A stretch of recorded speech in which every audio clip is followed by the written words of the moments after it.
Hello everyone, मेरी mummy गाना गाने जा रही है।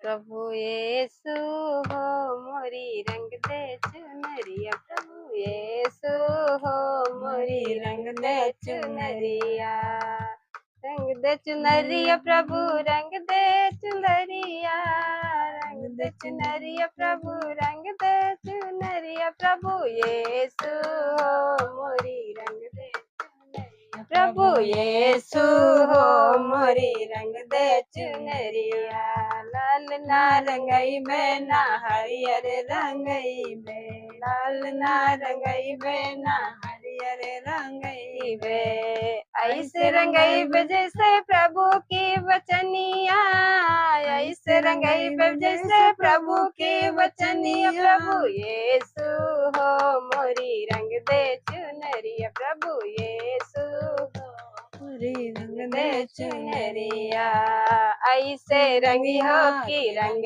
नहीं छूटे, ऐसे रंगी हो कि रंग नहीं छूटे, धोबिया धोवे चाहे सारी उमरिया, धोबिया धोवे चाहे सारी उमरिया, प्रभु यीशु हो मोरी रंग दे चुनरिया, प्रभु यीशु हो मोरी रंग दे चुनरिया, दास स्वामी जी से कहे समझावे, दास स्वामी जी से कहे समझावे, ओढ़ के चुनरिया जयबे प्रभु की नगरिया, ओढ़ के चुनरिया जयबे प्रभु की नगरिया, प्रभु यीशु हो मोरी रंग दे चुनरिया, प्रभु यीशु हो मोरी रंग दे चुनरिया, प्रभु यीशु हो मोरी रंग दे चुनरिया। यस लॉर्ड परमेश्वर, प्रभु आपका लहू सच में परमेश्वर हमारे लिए बहुत कीमती है परमेश्वर। आपने प्रभु अपने उस लहू को बहाया परमेश्वर, आपने अपने उस जान को दिया परमेश्वर प्रभु ताकि हम बचाए जा सके परमेश्वर। आपने परमेश्वर वो कीमत चुका दी है परमेश्वर पिता। हाँ प्रभु यीशु, धन्यवाद देते हैं परमेश्वर। आप महान है पिता, आपके जैसा कोई नहीं है परमेश्वर। प्रभु आपने अपनी जान देकर पूरी दुनिया को बचाया परमेश्वर प्रभु। हम आपका धन्यवाद देते हैं परमेश्वर पिता। सच में प्रभु आपके जैसा कोई नहीं है परमेश्वर। हाँ प्रभु, हम प्रार्थना करते हैं परमेश्वर, इस समय को प्रभु आपके हाथों में देते हैं। और परमेश्वर यहाँ भी जितने भी भाई बहन है, जितने भी लोग हैं परमेश्वर, हम आपके हाथों में देते हैं परमेश्वर। हर एक के जीवन से परमेश्वर आपकी महिमा हो प्रभु। और हमारे साथ जितने भी भाई बहन जुड़े हैं परमेश्वर, उनके जीवन से आपकी महिमा होने सके परमेश्वर। वो अपना जीवन आपको देने सके परमेश्वर, आपके प्यार को जानने सके परमेश्वर, गहराई से आपके वचन को गहराई से जानने सके, समझने सके परमेश्वर पिता। हाँ प्रभु, हम प्रार्थना करते हैं परमेश्वर, आप महान है प्रभु, आपके जैसा कोई नहीं है परमेश्वर। हाँ प्रभु यीशु, हम प्रार्थना करते हैं परमेश्वर, हमारे गांव को परमेश्वर आपके हाथों में देते हैं। हमारे गांव में जितने भी भाई बहन है परमेश्वर, उन सभी की मदद कर परमेश्वर। और प्रभु उनका उद्धार कर परमेश्वर प्रभु। और प्रभु जितने भी भाई बहन पाप में जीवन जी रहे परमेश्वर, प्रभु उन सभी के मन को, हृदय को बदल दे परमेश्वर प्रभु। बहुत सारे लोग हैं परमेश्वर, मूर्ति पूजा कर रहे हैं परमेश्वर, मूर्ति पूजा में जीवन जी रहे हैं परमेश्वर, उन सभी को बचा ले परमेश्वर। हाँ प्रभु, और परमेश्वर हम प्रार्थना करते हैं, जो लड़ाइयाँ झगड़े हो रहे हैं परमेश्वर, हाँ प्रभु हर एक के मन को बदल परमेश्वर, हर एक के दिल में प्यार भर परमेश्वर। एक दूसरे से लोग नफरत कर रहे हैं परमेश्वर, उनके मन को बदल दे प्रभु यीशु। हम प्रार्थना करते हैं परमेश्वर, और प्रार्थना करते हैं जितने भी भाई बहन बीमार है परमेश्वर, अगर हमारे साथ जो भी भाई बहन जुड़े हैं परमेश्वर, अगर इनके जीवन में कोई समस्याएं हैं, बीमारियां हैं प्रभु, उनके परिवार में हम प्रार्थना करते हैं प्रभु। हम विश्वास के साथ प्रार्थना करते हैं प्रभु, इनको परमेश्वर आप चंगाई दीजिए परमेश्वर। हाँ प्रभु, इनका विश्वास बढ़ने सके परमेश्वर प्रभु। हम प्रार्थना करते हैं, इनके जो भी प्रॉब्लम है इनके जीवन में, जो भी इनके परिवार में समस्या है प्रभु, हम प्रार्थना करते हैं यीशु के नाम से हर एक परेशानियां दूर हो जाए परमेश्वर। और प्रभु हम प्रार्थना करते हैं, हमारे पूरे भारत देश को परमेश्वर आपके हाथों में देते हैं परमेश्वर। हाँ प्रभु, हर एक के जीवन से प्रभु आपकी महिमा हो, हर एक लोग आपके नाम में उद्धार पाने सके प्रभु। और प्रभु हमारे जीवन से परमेश्वर आपकी हमेशा महिमा होती रहे प्रभु। हमारा जीवन आपका है प्रभु, आप जैसा चाहते हैं हमें वैसा चलाएं परमेश्वर। प्रभु हमें ऐसा बना परमेश्वर के हम परमेश्वर आपके वचनों पर चल सके, आपके वचनों का पालन कर सके परमेश्वर। और प्रभु हम सारी आदर महिमा आपको देते हैं परमेश्वर। आने वाले समय को प्रभु आपके हाथों में देते हैं प्रभु। हाँ परमेश्वर, आप जैसा चाहते हैं परमेश्वर वैसा चलाएं प्रभु। सारी आदर महिमा आपको देते हैं, यीशु के नाम में मांगते हैं, आमीन। एक बार फिर से इस चैनल पे हाजिर हूँ परमेश्वर का वचन लेकर। मैं आप सबको धन्यवाद करता हूँ कि आप सब जुड़ रहे हैं। आइए हम वचन में जाने से पहले एक छोटी सी प्रार्थना करते हैं, सब मिलकर करेंगे। धन्यवाद करते हैं खुदा बाप, आप महान हैं, आप सामर्थ्य हैं पिता परमेश्वर, आपके जैसा कोई नहीं है। आप राजाओं के राजा हैं पिता परमेश्वर। आपने अपना लहू बहा के पिता परमेश्वर हमें मोल ले लिया है पिता परमेश्वर। आपने अपना लहू बहाया और हमें पापों से छुड़ा लिया है पिता परमेश्वर। आप कितने महान है, कितने सामर्थ्य हैं पिता परमेश्वर। आपके जैसा कोई नहीं है पिता परमेश्वर। आप स्वर्गीय सिंहासन को छोड़कर पिता परमेश्वर हमारे बीच में डेरा किया पिता परमेश्वर। अपनी महिमा को तज दिया पिता परमेश्वर और मनुष्य का रूप धारण किया। अपनी महिमा को जीरो कर दिया पिता परमेश्वर। आपने आप कितने अद्भुत है, कितने महान है पिता परमेश्वर। आप हम सबसे मोहब्बत रखते हैं, हम सबसे प्रेम रखते हैं पिता परमेश्वर। आप अद्भुत है, आप दयालु हैं, आप कृपालु है पिता परमेश्वर। आपने हमें पापों से छुड़ाने के लिए क्रूस पर अपना बलिदान दिया। आप अद्भुत हैं। आप पूरे संसार, पूरे वर्ल्ड, पूरे जगत को प्यार करते हैं पिता परमेश्वर। सबके लिए, पूरे संसार मानव जाति के लिए पिता परमेश्वर आपने अपना लहू बहाया, ताकि जो कोई उस पर ईमान लाए वह नाश न हो पिता परमेश्वर, वो अनंत जीवन पाए। हाँ पिता, हम आपको परमेश्वर आज समय को आपके हाथों में सौंपते हैं। सारा आदर और महिमा आपको देते हैं और वचन सबके हृदयों में बैठने पाए गहराई के साथ पिता परमेश्वर। यीशु नासरी के नाम से मांगते हैं, आमीन आमीन हालेलुया। आइए हम वचन की ओर चलते हैं। पहला वचन देखेंगे हम याकूब 1 का 14 और 15। क्या लिखा है? परंतु प्रत्येक व्यक्ति अपनी ही अभिलाषा में खींचकर और फंसकर परीक्षा में पड़ता है, और फिर अभिलाषा गर्भवती होकर पाप को जन्मती है, और पाप बढ़ जाता है तो मृत्यु को उत्पन्न करता है। प्रत्येक व्यक्ति, यहाँ याकूब इस वचन को कह रहा है पवित्र आत्मा के जरिए, और वो कह रहा है प्रत्येक व्यक्ति जो है अपनी ही अभिलाषा में खींचकर और फंसकर परीक्षा में पड़ता है। हर एक व्यक्ति की अपनी ही अभिलाषा है। ये अभिलाषा शैतान की ओर से है।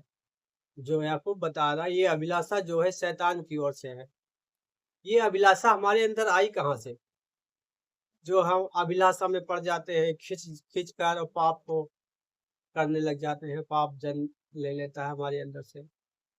ये अभिलाषा हम देखते हैं उत्पत्ति की पुस्तक में, जब आदम और हव्वा ने पाप किया तब से ये अभिलाषा हमारे अंदर आई है। आपने देखा होगा, वचन पढ़ा होगा उत्पत्ति की पुस्तक में, आदम और हव्वा की कहानी।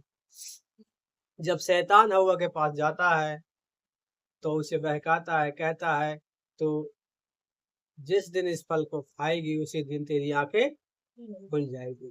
क्या खुल जाएगी? उसको बहकाने के लिए कैसी कैसी बातें कर रहा है शैतान। ये फल चाहने योग्य है, फल कितना अच्छा है, वो उसे बहका रहा, अभिलाषा दे रहा है। वो स्त्री जो है उसके बहकावे में आ जाती है। किसके? शैतान के बहकावे में आ जाती है, और वो फिर फल की चाह करने लगती है। फल की अभिलाषा उसके अंदर बैठ जाती है कि क्योंकि शैतान ने कहा था कि तू बुद्धि मिल जाएगी, तुझे बुद्धिमान हो जाएगी, तू परमेश्वर के तुल्य हो जाएगी। किसके तुल्य हो जाएगी? और तू बुद्धिमान बन जाएगी, परमेश्वर के तुल्य हो जाएगी, तेरी आंखें खुल जाएगी, तू निश्चय कभी नहीं मरेगी। तू नहीं मरेगी, तेरी आंखें खुल जाएगी। ये सारी बातें जब शैतान ने हव्वा से कहा तो हव्वा विचार करने लगी, सोचने लगी क्या सचमुच में उसी दिन हव्वा ने उस फल को नहीं खाया। वो रोज विचारती सोचती थी। वो अभिलाषा जो उसके अंदर शैतान ने डाल दी, वो अभिलाषा बार बार उस वृक्ष के फल की ओर ले जाती थी। और एक दिन वो अभिलाषा ऐसी उसके अंदर तेज बढ़ गई, ऐसी अभिलाषा हो गई कि वो वृक्ष की तरफ खींचती हुई चली गई, यानी पेड़ के फल की ओर बिल्कुल गहराई से खींचती हुई चली गई। कहने का मतलब जैसे कोई कसाई एक बकरे को ले जाता है घसीटता हुआ, वैसे ही वो अभिलाषा जो है सो घसीटती हुई किसकी ओर ले गई? फल की ओर। और उसने फल तोड़ा और फटाक से खा लिया। तोड़ते ही मान फल को खा लिया। क्यों? पाप इतना गहरा हो गया, इतना गर्भ धारण कर लिया कि तोड़ते ही पाप कर बैठी वो। और वो क्या हुआ? उसने खुद पाप किया और अपने पति को भी दिया, उससे भी पाप करवाया। सोचो ये अभिलाषा कितनी तेज है, ये शैतान की ओर से है।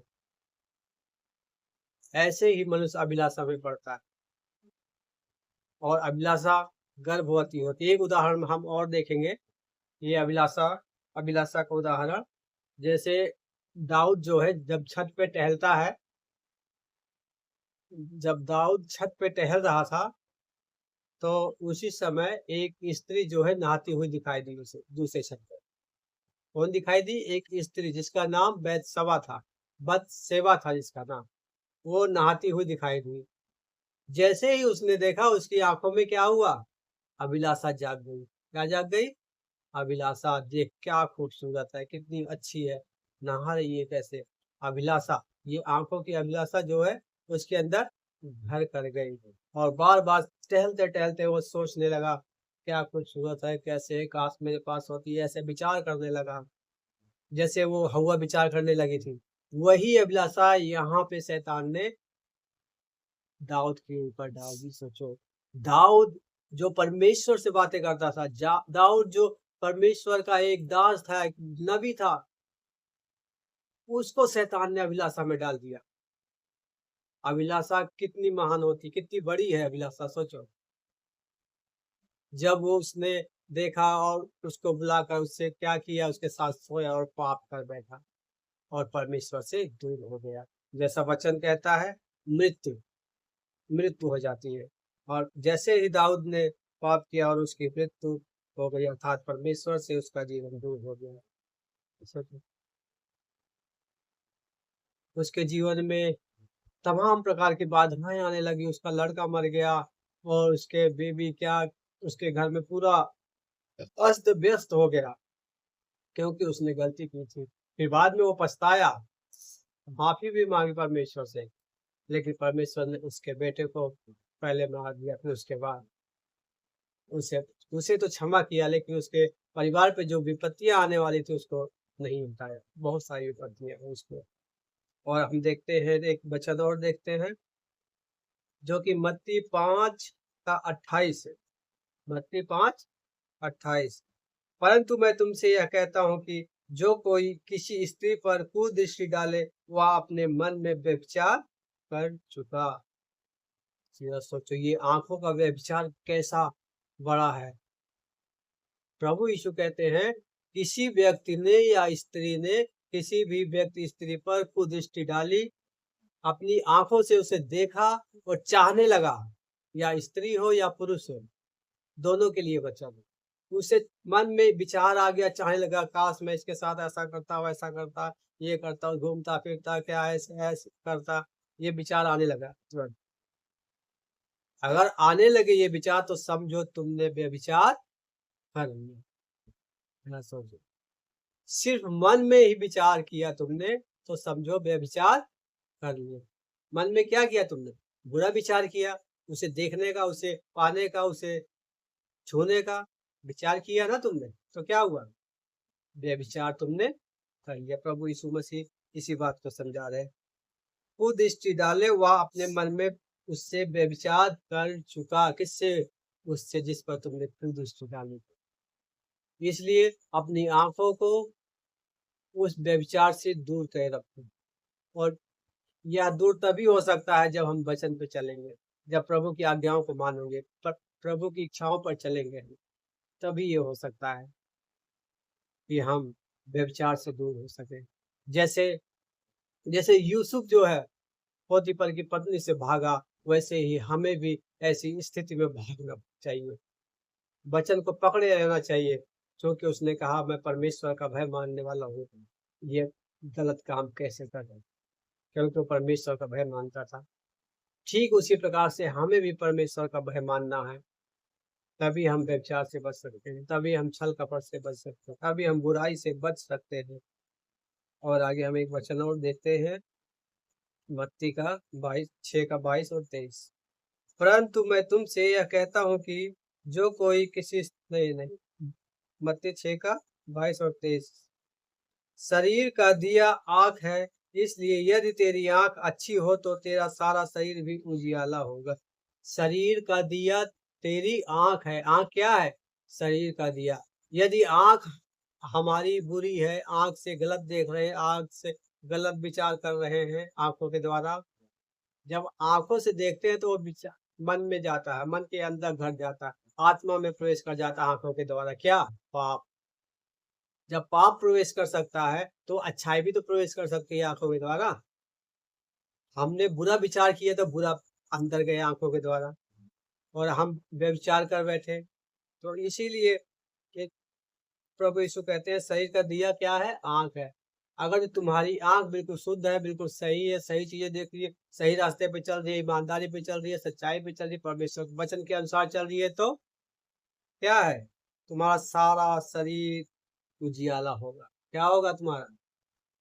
अगर हम आंखों से अच्छी अच्छी चीजें देख रहे हैं, परमेश्वर के वचन पढ़ रहे हैं और भले भले भले काम देख रहे हैं, तो हमारा शरीर भी उजियाला होगा। कहने का मतलब हमारा शरीर भी निरोगी रहेगा, शरीर में भी कोई दुख तकलीफ परेशानी नहीं रहेगी।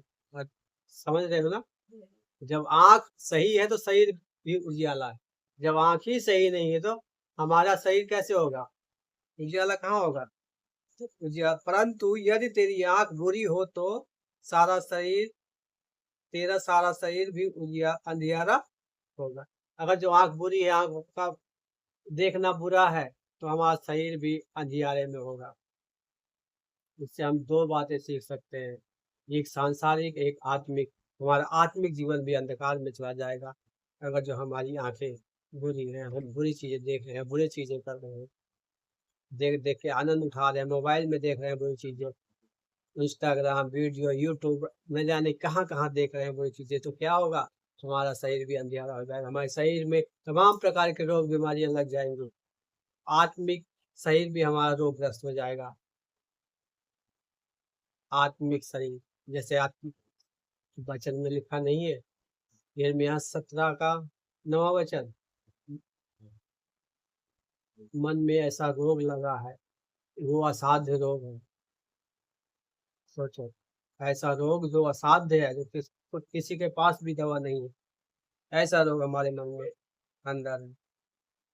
तो आइए हम देखते हैं एक वचन और आगे इसी को देखते हैं। जो तुझ में है, यदि अंधकार हो तो वह अंधकार कैसा बड़ा होगा। जरा सोचो, यदि अंधकार है तो वो कैसा बड़ा होगा, हम देखेंगे तो कैसा बुरा होगा, कैसा इधर उधर की बातें होंगी, पूरा शरीर ही अंधियारा होगा, पूरा शरीर ही व्यभिचारी होगा, आत्मिक शरीर पूरा नष्ट हो जाएगा फिर। इसलिए हमें बचना है तो अपने आंखों को स्वस्थ रखना है, आंखों को अच्छाई चीजों के लिए प्रेरित करना है, परमेश्वर के वचन की ओर प्रेरित करना है, अच्छी अच्छी वस्तुओं की ओर, अच्छे अच्छे विचार की ओर। एक वचन और है, हम देखेंगे, जो कि लिखा है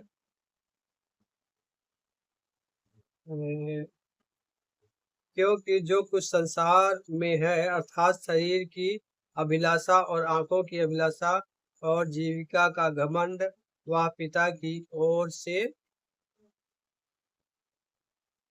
किसकी ओर से है?